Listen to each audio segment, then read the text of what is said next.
부살람입니다. 이번 시간에는 지금 많은 분들이 지금 관심을 갖고 있는데요. 과천주식 정보타운 S6블럭, 과천 푸르지오 벨라르테 관련 내용 알아보도록 하겠습니다. 이 내용 관련해서는 제가 올 초에 진작부터 좀 다룬 내용이고요. 이번 시간에는 과천 푸르지오 벨라르테 예상 분양가를 예측해보고, 그리고 분양가 상한제 적용 관련 내용하고 분양 일정을 한번 검토해 볼 텐데요. 제 개인적인 의견으로는 올해 분양되는 것은 어려울 수 있다고 판단되기 때문에 관련 내용을 한번 다뤄보도록 하겠습니다.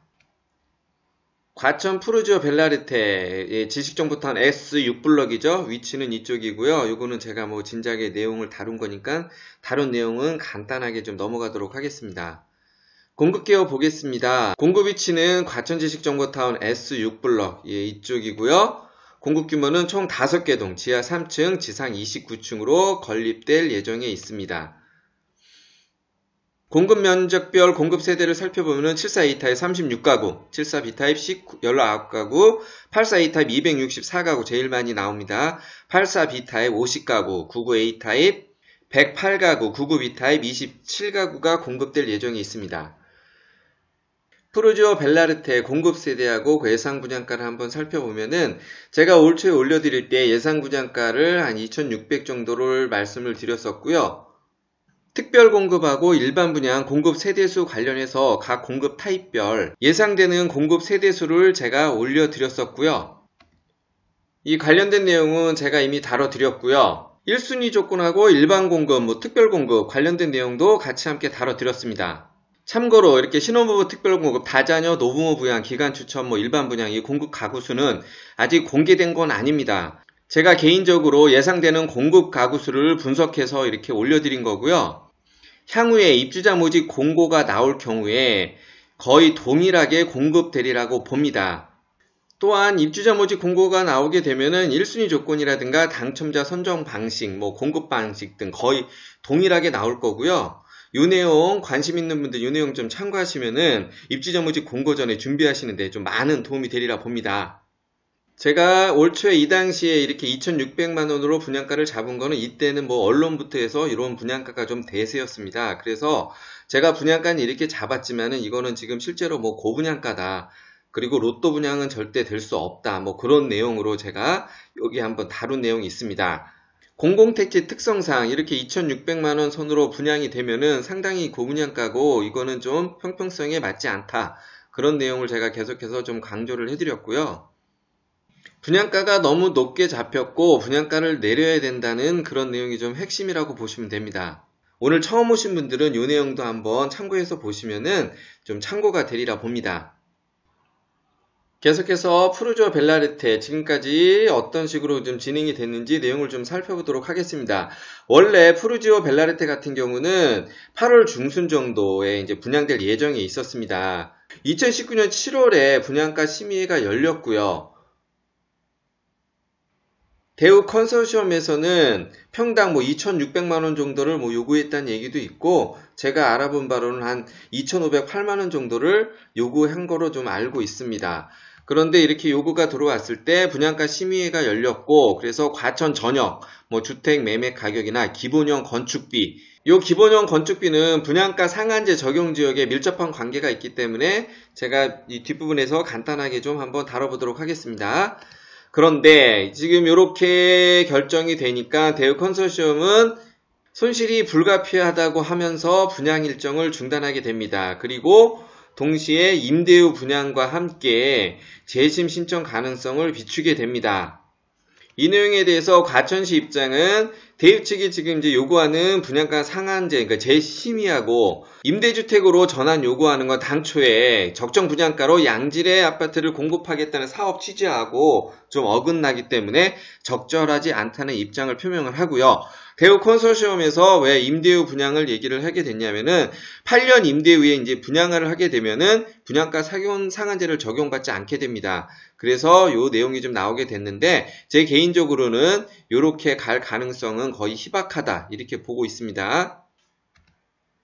계속해서 대우 컨소시엄에서 분양가 관련해서 재심의 얘기가 나오자 일단 관련법에 분양가 재심 조항이 없다는 내용하고 본인이 원하는 심사 결과가 나오지 않았다고 해서 재심을 요청하는 것은 법 조항에도 없고 재심의를 통해서 분양가 조정 가능성이 없다는 의견들이 좀 나오게 되고요.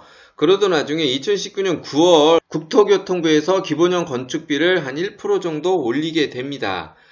과천시는 기본형 건축비 인상으로 재심의가 가능할 수 있다는 국토부 의견을 듣게 되고요. 그래서 재심의 서류가 들어오면은 법적 절차에 따라 살펴보겠다, 이런 식으로 한 걸음 양보를 하게 됩니다.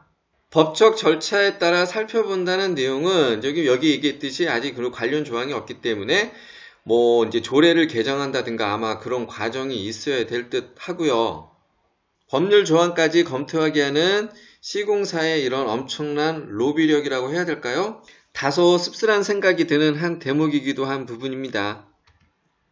얼마 전에 분양가 상한제, 서울 분양가 상한제 27개동 적용지역이 발표가 됐죠. 그래서 이제 기본형 건축비가 좀 중요한데 그 내용 한번 간단히 좀 살펴보도록 하겠습니다. 기본형 건축비는 6개월마다 정기적으로 한 번씩 조정을 합니다. 그게 조정 기간이 3월에서 이렇게 9월로 이렇게 나눠져 있는데요. 이번에 올해 9월 달에 1% 정도 인상이 돼서 평당 한 10만 6천 원 정도 인상이 됐습니다. 그래서 현재 시점으로 보면은 1제곱미터당 기본형 건축비는 195만 3천원에서 197만 3천원으로 됐고요. 평당 건축비는 기존에 644만 5천원에서 10만 6천원이 인상된 655만 5천원 정도로 보시면 됩니다. 기본형 건축비가 왜 중요하냐? 분양가 상한제가 적용되는 지역에서는 주택 분양가격을 산정하는데 기준으로 삼기 때문에 상당히 좀 중요하다고 볼 수 있습니다. 그리고 기본형 건축비에다가 택지비, 그리고 택지 건축비의 가산비 등이 합쳐져서 분양가 상한제 지역에서는 분양가격이 결정됩니다. 이 관련된 내용은 제가 얼마 전에 분양가 상한제에 적용이 되는 지역이 발표가 됐고요. 뒷부분에서 간단히 좀 다뤄드린 내용이 있습니다. 이때는 좀 내용이 길어져서 제가 이 정도 얘기까지는 안 했는데 분양가 상한제 적용 지역에서는 이런 식으로 분양가가 산정된다, 이렇게 보시면 됩니다. 이 내용은 이 정도로 일단 참고해서 보시고요. 계속해서 푸르조 벨라르테 분양가 관련 내용 계속해서 이어가도록 하겠습니다. 대우 측 입장에서는 이게 아직 사실 확인이 된 거는 아니지만은 건축비 인상으로 일단 재심의를 해서 평당 2,400 정도로 승인을 해주면은 분양에 나선다는 좀 방침이 있다고 하고요. 그 근거로 일단 건축비도 인상됐고 그동안 과천시 평균 아파트 가격 상승 등 그걸 기준으로 요구할 가능성이 높다는 겁니다. 이 부분에서 제 개인적인 의견하고 일부 분들도 저랑 또 비슷한 생각을 많이 가지고 있으리라 봅니다. 분양가 심의 규정은 원칙과 기준을 가지고 엄격해야 된다고 봅니다. 만약에 분양가 상한제를 적용한다고 하면서 분양가를 일단 심사한 후에 분양가가 만약에 내 마음에 안 들다, 이게 부당하다고 또 민원을 제기할 때마다 재심의를 받고 또 사업 주체가 원하는 조건으로 분양가를 또 상승시켜주고 이렇게 한다면은 얼마 전에 분양가 상한제 적용지역 발표가 됐죠. 과천시가 어떻게 결정하느냐에 따라서 분양가 상한제 적용지역이 이제 사례가 될 수 있다는 거죠. 예를 들어서 이렇게 원하는 금액으로 또 그대로 승인을 해주게 되면은 이번에 분양가 상한제 적용지역으로 발표된 이런 지역에서도 똑같은 내용으로 이의를 제기하고 원하는 대로 또 분양 승인을 받으려고 하겠죠. 결론적으로 있으나 마나 분양가 상한제 적용지역이 될 수밖에 없겠죠. 이런 의미에서 분양가 재심의를 한다고 하더라도 이번에 과천시에서 내리는 결정은 중요한 의미를 담고 있다고 할 수 있겠습니다. 이번에 과천시에서 평당 2,205만원으로 결정을 했죠. 조례를 개정해서 분양가 재심의를 한다고 하더라도 과연 얼마가 인상될지는 지켜봐야 할 부분이지만 기본 건축비 상승분에 대해서 어느 정도 감안은 될 수 있겠지만은 많은 부분 오르지 않으리라 봅니다. 또한 그렇게 돼야 된다고 보고요. 여러분들 생각은 어떤가요? 이번에 분양가 상한제 적용 지역에서 과천시의 판단은 본보기가 될 수 있기 때문에 중요하다고 볼 수 있겠습니다. 과천시의 분양가 결정은 과천지식 정보타운 전반적으로 평균 분양가를 주도할 수 있기에 중요한 의미가 있다고 보겠습니다. 이런 식으로 분양이 되면은 제가 또 별도로 다뤄드리겠지만은 과천 제2대자의 공공분양 있죠? 그 분양가도 당연히 영향을 받을 수밖에 없겠죠? 그건 제가 별도로 한번 또 내용을 좀 다뤄보고요. 과천 푸르지오 벨라레테 분양 일정 관련해서 보면은 지금 현 상태로 봤을 때는 올해 분양은 어려울 수 있고 내년으로 넘어갈 가능성이 좀 많다고 봐야 될 것 같습니다. 실제로 2200 정도 선에서 분양이 된다면은 과천 지식정보타운 그런 지역 조건상 상당히 메리트 있는 분양 금액으로 봅니다. 지난번에 제가 다뤄드린 내용이 있지만은 과천 자이 같은 경우는 3천만 원이 넘었었죠. 물론 지금까지도 많은 분이 관심을 갖고 계셨겠지만은 충분히 관심을 갖고 지켜볼 분양 단지라고 봅니다.